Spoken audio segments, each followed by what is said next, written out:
Hi, and welcome to House News. In this episode, we will present to you the latest information coming from the House of Representatives of Indonesia. So now, let's see the headlines for today.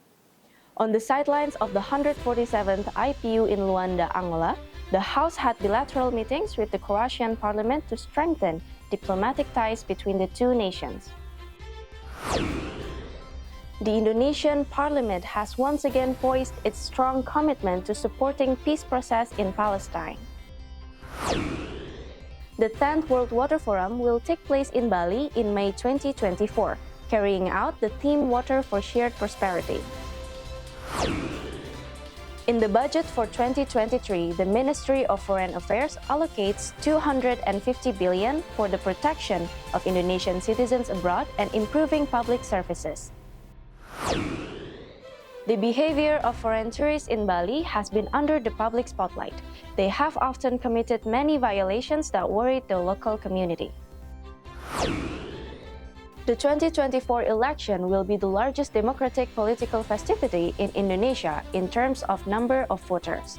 It is estimated around 205 million Indonesians will be eligible to vote in 2024. A 14-year-old cat has broken the Guinness World Records for the loudest purr from the comfort of her favorite cushion. Thousands of dolphins and fish have been found dead in the Brazilian Amazon as drought and record-breaking high temperatures grip the region. The Indonesian government continues to make detection and prevention efforts to stop the spread of monkeypox in Indonesia. The Committee for Interparliamentary Cooperation of the House looks forward to expanding cooperations and partnership with the Croatian Parliament and hopes to work together more closely in various areas. Vice Chairperson of the Committee for Interparliamentary Cooperation of the House, Putu Supatmarudana mentions the bilateral meeting with the Croatian parliaments discussed cooperation in tourism and education sector. Both countries have reached an agreement to establish a sister city program. Putu believes having good relation with Croatia can lead to opportunities for cooperation with the European Union. Furthermore, Croatia has maintained a supportive and positive stance toward Indonesia despite the dynamic relations between Indonesia and the European Union. Untuk bisa menandatangani MOU kerjasama dalam segala bidang. Yang terpenting adalah bagaimana memberikan support dalam capacity building, baik untuk destinasi dan juga baik untuk sumber daya manusianya. Juga peningkatan kerjasama melalui dunia pendidikan dan juga pertukaran pelajar juga sangat penting untuk kita berikan dukungan, karena apa, dengan diketahuinya kita oleh mereka mengetahui Indonesia lebih tahu lebih banyak tentang Kroasia maupun Uni Eropa, tentu akan lebih baik lagi untuk membangun kerjasama yang baik di segala bidang. Meanwhile, Vice Chairperson of the Committee for Interparliamentary Cooperation of the House, Sukamta, explains the sister city concept can be implemented to strengthen and promote tourist destinations in both countries. Therefore, more concrete cooperation should be realized immediately. Tadi mungkin sudah disebutkan punya potensi yang besar, walaupun negaranya mungkin dari sisi ukuran berbeda dengan Indonesia, tapi Kroasia ini menjadi pintu masuk ke Eropa yang sangat strategis, dan so far selama ini Kroasia selalu mendukung apa yang menjadi keinginan atau masalah Indonesia, baik itu di Uni Eropa maupun di forum-forum internasional. Jadi kerjasama Indonesia-Kroasia ini memang kerjasama yang sangat strategis. From Luanda, Angola, Alfat Rizky, TVR Parlemen, reports. Receiving the Palestinian ambassador in Indonesia, the Vice Speaker for People's Welfare expressed the commitment to continuously support Palestinian independence as well as urge the ceasefire. According to the latest report, the death toll in Gaza has exceeded 5,000 people and left 1,000 more people injured. Vice Speaker for People's Welfare Muhaimin Iskandar condemned Israel for the attacks and violence happening through Gaza, including in hospital and places of worship. He also urged Israel forces to immediately stop the conflict.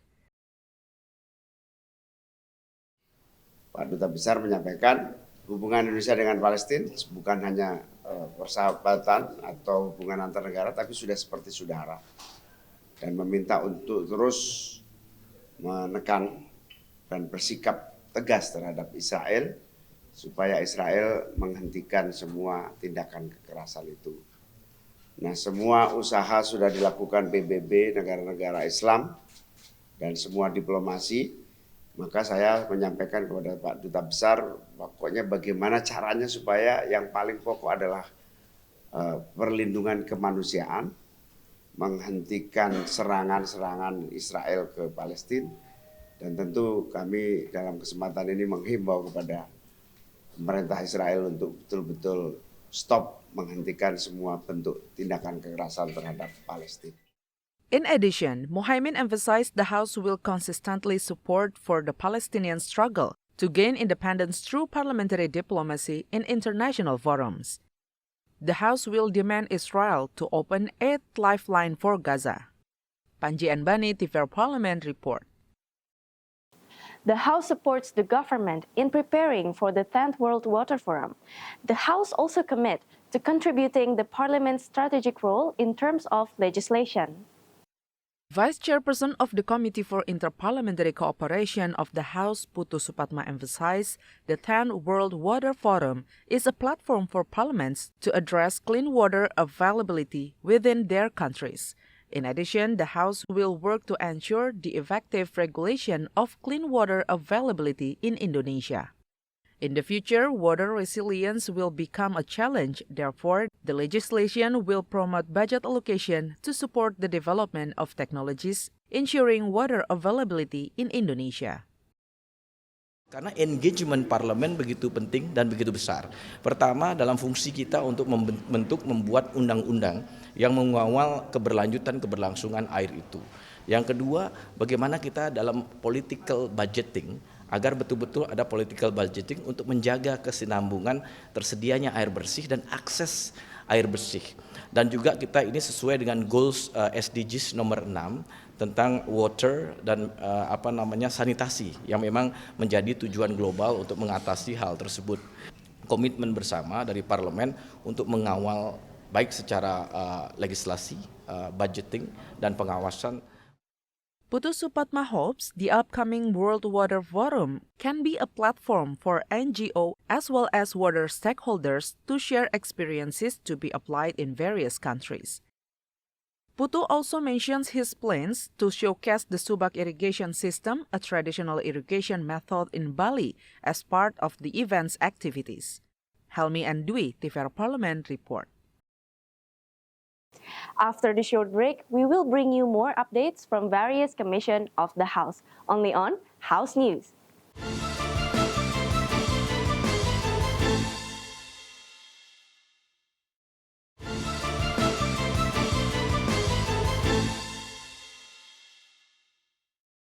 Commission 1 of the House has been concerned to the limited budget allocated by the Ministry of Foreign Affairs, which is to protect Indonesian abroad as well as improve public facilities. Member of Commission 1 of the House, Hasbi Ansori, highlights the budget allocated by the Ministry of Foreign Affairs for the protection of Indonesian citizens abroad is smaller in comparison to the budget for diplomacy and leading delegations, amounting to around 2 trillion rupiah. He emphasizes the ministry should pay more attention to Indonesian citizens, especially Indonesian migrant workers, by increasing the budget allocation for the protection of Indonesians abroad. This is important due to the cases of Indonesians being stranded abroad. On the other hand, there are still many Indonesian citizens working abroad without complete documents and are not registered with relevant ministries and institutions. Anggaran perlindungan WNI di luar negeri itu harus ditingkatkan. Kemudian Kemenlu akan bekerja sama dengan kementerian dan lembaga lain supaya ini jangan hanya menyediakan anggaran, tapi bagaimana way out-nya supaya perlindungan warga negara Indonesia ini tidak terlantar di luar negeri. Gitu. Banyak warga negara Indonesia yang bekerja di luar negeri tapi tidak mempunyai dokumen. Dia mungkin masuk melalui visa turis, kemudian dia bekerja, terutama di daerah ASEAN seperti Malaysia, kemudian di Thailand. Nah itu mereka bisa masuk. Nah ini perlu kerjasama semua kementerian dan lembaga supaya ini bisa diantisipasi dan tidak ada moral hazard yang dilakukan, cuman begitu ada masalah dia dapat perlindungan dari KBRI tapi nanti dia masuk lagi. Furthermore, Hasbi Ansori urges the ministry to collaborate with other ministries and agencies regarding the budget and the protection of Indonesians abroad, and to improve the mechanism for sending Indonesian migrant workers. Fitian and Christio, TVR Parlemen report. Commission 3 of the House urges the government to intensify supervision over foreigners through an integrated system and also to maximize coordinations among stakeholders. According to the data from Bali Law and Human Rights Ministry, almost 200 foreigners have been deported from January until July 2023 due to immigration violations. Responding to this, Member of Commission 3 of the House Mulfahri Harahap has requested the regional ministry to establish an integrated system for recording the number of foreigners arriving in Bali. This is to prevent legal and immigration violations such as overstaying and visa misuse for work. Berapa yang datang dengan visa kunjungan wisata, berapa yang datang dengan visa izin kerja, berapa pula yang datang dengan visa dalam bentuk lainnya. Sehingga kita bisa mencegah terjadinya beberapa pelanggaran, baik pelanggaran yang menyangkut undang-undang keimigrasian maupun pelanggaran terhadap ketentuan-ketentuan umum lainnya sejak awal. Furthermore, Member of Commission 3 of the House Bimantoro Wiono highlights collaborative effort involving the Ministry of Law and Human Rights, the regional police, and local governments is important to enhance immigration control. As a result, legal violations by foreigners can be prevented. Bagaimana caranya untuk menindak ataupun melakukan pencegahan terhadap tindakan-tindakan yang menyalahgunakan norma etika maupun norma hukum yang dilakukan oleh WNA itu sendiri. Nah, ini saya harap pola koordinasi ini hanya harus bisa terjalankan dengan baik. From Bali, Vinita, TVR Parlemen reports. With young generations as the majority of voters in 2024 general elections, it is hopes that they are not only used to gain votes, but also as agents of development and social change. The General Election Commission or KPU has recorded around 22% of the total voters are categorized as Generation Z, while 33% belong to millennials. Therefore, the participation of this young generation is expected to have a significant influence on the result of the upcoming general election. In a discussion carrying the theme Analyzing Millennial Participation in the 2024 Election, Vice Chairperson of the Legislative Committee of the House, Willy Aditya emphasized, besides being voters, young generations should have more active role and be provided with opportunities to engage in dialogue where they can express their aspirations. The contribution from young generations can be input for the nation's progress and policies.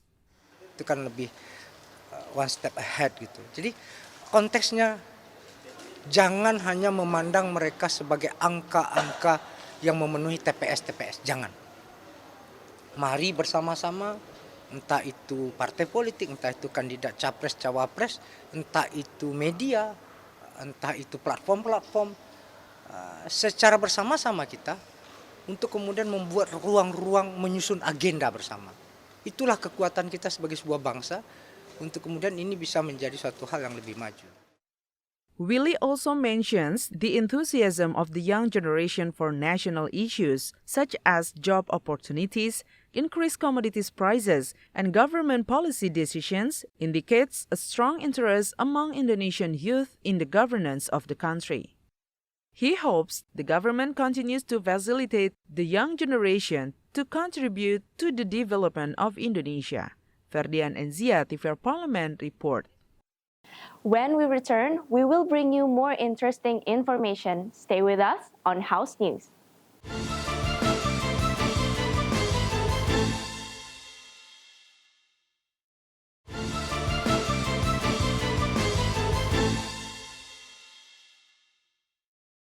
A cat owned by a Huntingdon resident was awarded the record for loudest purr by a domestic cat after her sound were measured by the Guinness World Records working with an acoustic engineer. Bella, a 14-year-old cat from Cambridgeshire, England, has recently met headlines for breaking the Guinness World Record for the loudest purr. Bella registered a purr measuring 54 decibels, which is equivalent to the sound of a kettle boiling. Bella's owner describes her as a lazy cat who purrs all day long. Whether there is food around, she's cuddling, or simply watching TV, Bella likes to be loud. Bella's purr was so loud that her husband used to complain that it blocked the sound of the television in the evenings. To prove their theory about Bella's loud purr, they downloaded an app on their phone to record her purr. Guinness measured the purr using the app and confirmed that Bella claimed the record for the loudest purr by a domestic cat.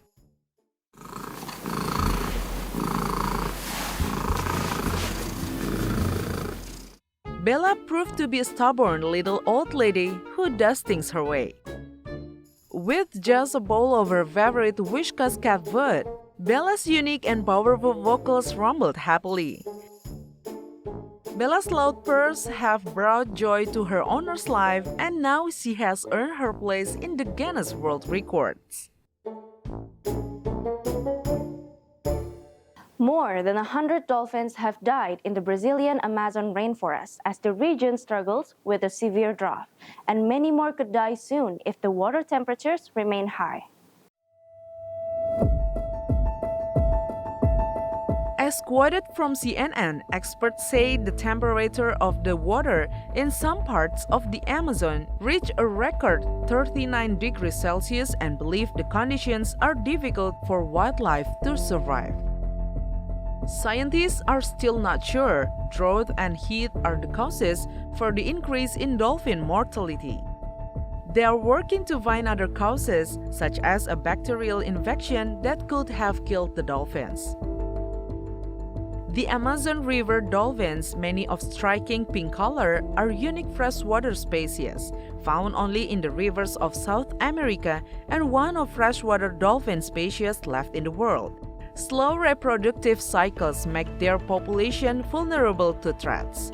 Dolphins are considered an indicator of the health of a river, which is important for those living along the river banks.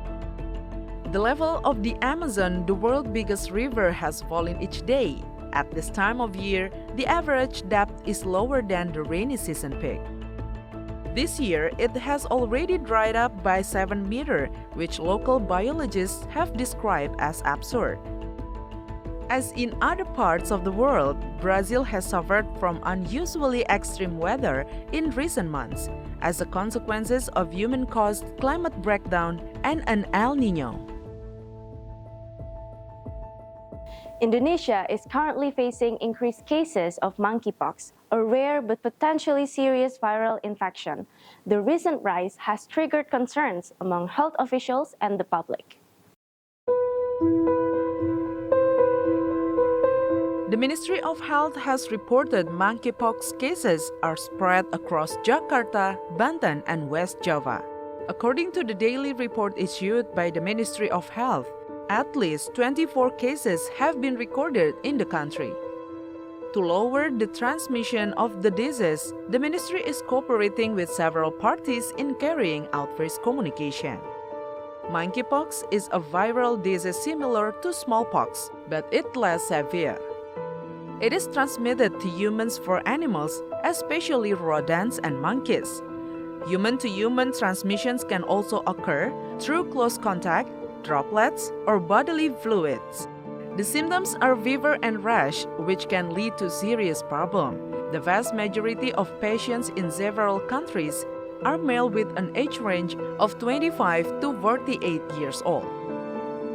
The collaboration between the government, health organizations, and the public is essential in overcoming the challenge and preventing further spread of the virus. By implementing a clean and healthy lifestyle, such as wash your hand frequently with running water and soap, do not share towels or personal belongings, avoid contact with anyone who has symptoms, including not having sex with multiple partners, will prevent the spread of the virus. And that's House News for today. Thank you for watching and have a good day.